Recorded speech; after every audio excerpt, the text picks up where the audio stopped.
Oh, hey. Oh, hi, Mark. It's like we first sat down, as if we came in to frame to sit down for the first. That's exactly right, audience. This is the first time we're sitting down this night.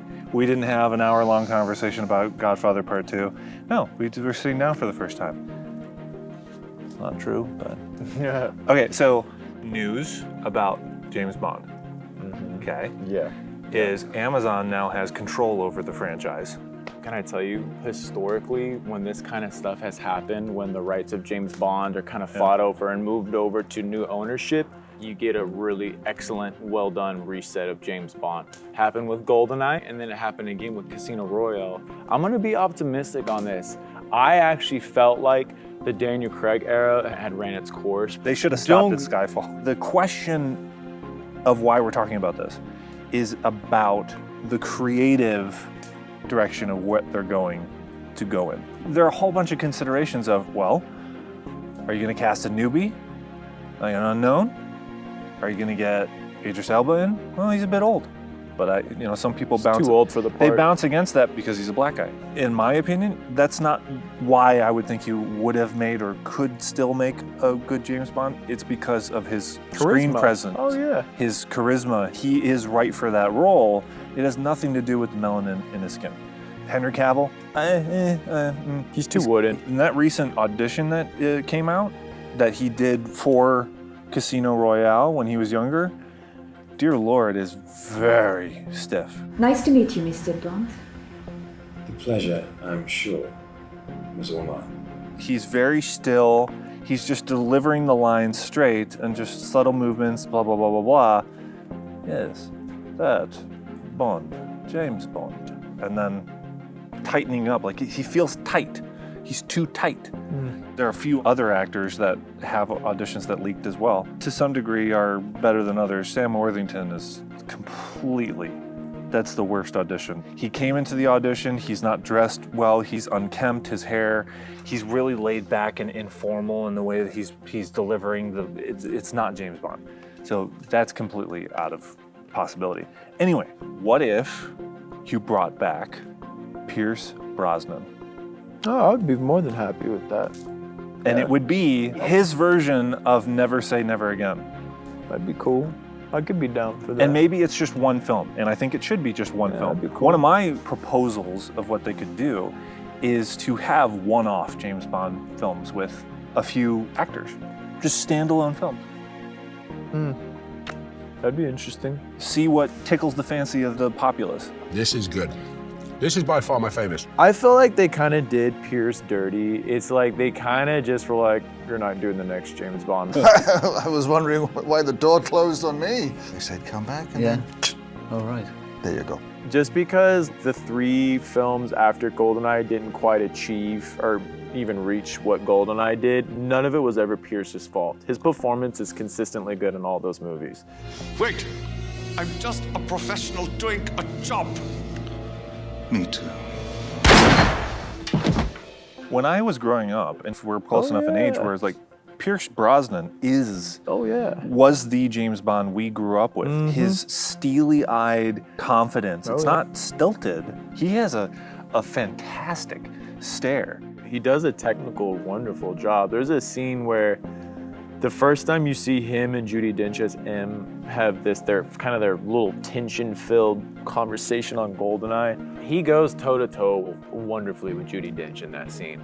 On The World Is Not Enough, I feel like they do a good job kind of exploring a little bit more of a dark side. In the opening scene when he sticks the gun to that banker's face, and then the part when he's got Renard, and then the part where he guns down Elektra. That's like old G. Sean Connery, cold-blooded. That's more Ian Fleming, James Bond. And it works. Originally, they weren't going to do that by killing Elektra King.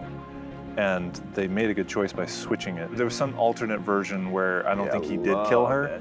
And I think she got locked up. That's one of my favorite James Bond movies, The World Is Not Enough. I think it's an exceptional James Bond movie. I think it's so fun. There are weak links. One of them is, what's her face, who plays the Carmen Electra as the scientist. Wait, hold on. I don't think not Carmen, the other actor. What's the? Oh, you're right. It's not Carmen Electra. I can't believe we're forgetting. Denise Richards. So Denise Richards. Pretty funny, dude. We'll just keep that in. She goes, I'm Christmas Jones. Christmas Don't even Jones. starting with any of the jokes. I've heard them all. They're trying And she takes off her nuclear vest and her shorts are like literally up to here. She literally walks up like this, like her crop top's like with a this. suitcase. She's holding a suitcase. Yeah, she goes, Dude, they modeled her wardrobe after Laura Croft. Did you know that? Okay, that's Yeah, cool. yeah, they did that. It's a very much, everything about that character and that casting was a product of its time because she was it is. like the hot button. I of get that it, and time I period. But it's they funny. weren't Looking hiding back, it's pretty funny They weren't now. hiding it. They were trying to appeal to younger boys, and I guess it worked. I don't think she's as bad as they made her out to be. I think so too. I The agree with problem is the way they presented her. Her performance is actually it's decent. It's not a it's bad not bad. performance. It's not bad.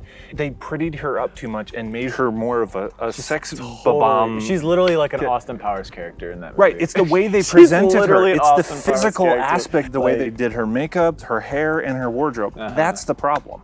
It's not her performance. Her performance is fine. It is. She goes, your progression's pretty good or something, or what is she say? The whole dialogue. And then as he's walking away, she does that second glance like, who was that guy? She's like, she turns. Yeah, in those moments she does like this. She's like, Yeah, the problem with those kinds of moments is, and the question comes up is, was it the director pushing her to do that kind of performance, or was it she making those choices? I get the sense because of the aforementioned aspects and attributes of the way they dressed her, etc., that the producers, the creatives, blah, blah, blah, they pushed her to want to act that way. yeah, they're very, instead of, like, people come about it wrong, instead of dogging on it, I think you need to look at it from a historical perspective. They're literally the last of their kind. There was a couple just over-the-top action movies, Mission Impossible 2, Die Another Day, you know, and then it's like we had 9/11, Born Identity came out, and it's like all of a sudden audiences were wanting to grow up and not, and Triple X was a great example of a product of its time. That's still a really goofy, fun popcorn action movie. All of those movies you just mentioned came out around 2002. Exactly. Casino Royale literally was the answer Yeah. because Casino Royale is essentially James Bond Begins. This is literally Batman Meets Begins, Bourne. James Bond Begins. Casino Royale's action scenes are way better than, it's just, you can actually see them punching each other. You Yeah. know, the fight scenes in Batman Begins makes me want to throw up. Quantum of Solace, I actually enjoy it, but I think some of those action scenes are some of the worst editing I've ever seen in my life. And as a byproduct of that, like, let's make it choppy, let's put 30 different cuts in one punch. The biggest example of how bad it got was in Taken 3, where you saw Liam Neeson jump a fence and do like 6 cuts I sent you of him jumping the fence. I It's sent you insane a video of these how guys. bad it got. Yeah, I sent you a video of these guys that talk about editing. Yeah. And I think they had brought that up. They literally Yeah. were like, it's one of the worst editing jobs. And it's like funny because the way they're breaking it down is so funny. It's like somebody went into the editing room and just messed around just to play a prank. And said, look what I did with the many camera angles we have. Yeah, well, now let's get back to the real editing. This is a joke. It's no joke. The idea of having one movie, at least one movie, What are you doing down there? with Pierce Brosnan as Old Man Bond, or as I call it, Boomer Bond, I think could be really fun if they do it right. If they do it, I hope they don't lean into the whole, oh, I'm too old for this shit stuff. It's more about give him a gritty Bond, the way that Daniel Craig's was, but do it in the context of him being that age, and you can play into that, but don't make him, that's the thing, that the trappings that could happen, like with Harrison Ford in Indy 5, is they make him a sad, pathetic character. I hope they stay away from that, and I hope they don't make it if they want to do in that. this day and age, they're going to do Yeah, that. hopefully, Yeah, yeah. in this day and age, they're going you to, do, like, what do you make do? them weak. You do what Top Gun Maverick did. This is a guy who is excellent because of his age and experience, and they show that. They can even do a compare and contrast with a younger agent who's saddled along with him, or, you know, do something in the vein of what Top Gun Maverick did. I have a fascinating idea. Make it to where he's worked his way up the ladder at MI6 and now he's the new M. That could be really interesting. How about you end the movie that way? No, he's literally the new M. And No, but then he's not going out in the field. No, but that's the thing. He gets put in a position where he has to get out in the field, where certain things, they could do some really interesting things with that story. You know what I mean? I think they should honestly, make. I don't. I think. What do I you mean think. by I'm of the opinion if they bring Pierce Brosnan back, they need to keep it as the spirit of his movies. They don't need to try to make him all serious. Like, of course, you want serious aspects, but I want it to be kind of like GoldenEye or Tomorrow Never Dies. You want it to be a little more lighthearted. But it's still dark. People acted as if Daniel Craig brought in the dark. No, dude, Xenonotop killing dudes with their legs. Those are like, it's kind of dark. When they go in to steal the GoldenEye in the satellite base in Russia, bro, that's a really horrific scene. On Tomorrow Never Dies, when they're killing all those sailors, and then the way they talk about how they're gonna torture James Bond. There are dark aspects to it, but they're punctuated with dark comedy. Mr. Stamper is a protege of the late Dr. Kaufman, who was schooling him in the ancient art of chakra torture. He was like a father to me. Really? Interesting role model. Onatopp shoots all those people. It ends with a comedic beat of the guy who she's with is... Yeah, so it ends with a punctuation of comedy. That's the difference there, is that stuff didn't happen in Craig's version. Still dark, though. To a point, not in the same way, though. The way that you bring in a new iteration, he would be like a buffer. You do one movie with him, and then the next one after that, you could do something different. Yeah. It would be this kind of easing in transition point where you bring something familiar from our generation, but do it in a way that actually gives him a good send-off, because let's face it, Die Another Day was crap.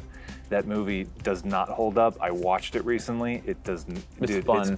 No, dude. That third act sequence with the villain, and he turns around in that getup, and he has those goggles on.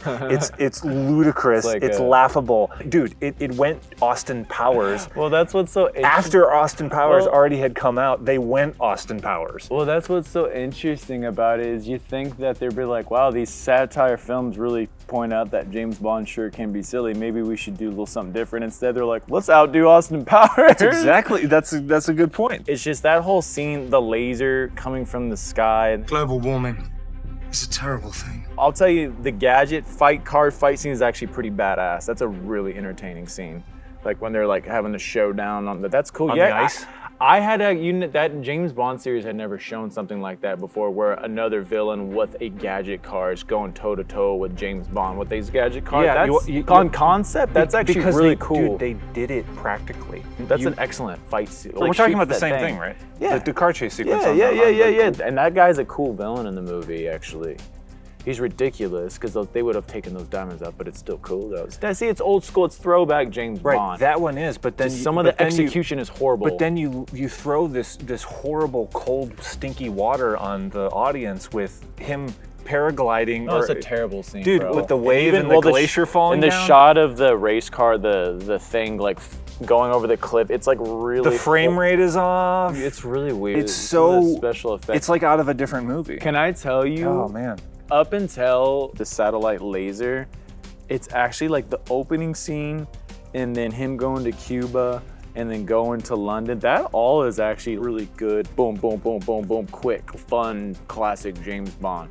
It's when it's quite literally the satellite laser is pretty much what kills it. That's kind of what kills it. All that stuff. Yeah. And the surfing on the CGI water, and he's clearly in front of a green screen, blue screen, as he's. It's like something out of a sketch comedy that he would have done on like a late night show, and it is the jump the shark, nuke the fridge moment of that franchise. Well, can I tell you? Of his iteration. As time goes on, it's like I no longer even really criticize Die Another Day. I just look at it like it's just like a goofy, silly movie that just is like the last of its kind. Some of the scenes are quite frankly retarded, but I'll still pop it in. If I'm watching all the Pierce Brosnan movies, I gotta watch Die Another Day along with the other three. I do. I got to. No, Die Another Day. It's like you're like. You agreed with me about the jumping the shark, nuking the fridge moment, bro. It literally kills it. That's what I'm saying. Is that it kills the movie. So in that way, we're not really arguing about it. But you're saying it's a guilty pleasure for you. Yeah. Oh hell yeah. All so Pierce Brosnan. That's where James you and Bond I movies. have that difference there. Yeah. I think it's a film that doesn't hold up, because I saw it when it came out. I watched it, once or twice afterwards, but then recently I did see it. And damn, it does not hold up. Listen, I'm not gonna doom and gloom hearing about the news with James Bond getting the rights, I'm not gonna doom and gloom, I'm gonna go into it with an open mind. But you know damn well if they piss on my boy, they piss on my baby, of course I'm not gonna watch any of it. I'm not gonna put money and support that. Don't piss down my back and tell me it's raining. We can call it a wrap on today. Oh my, I thought you were really gonna do that.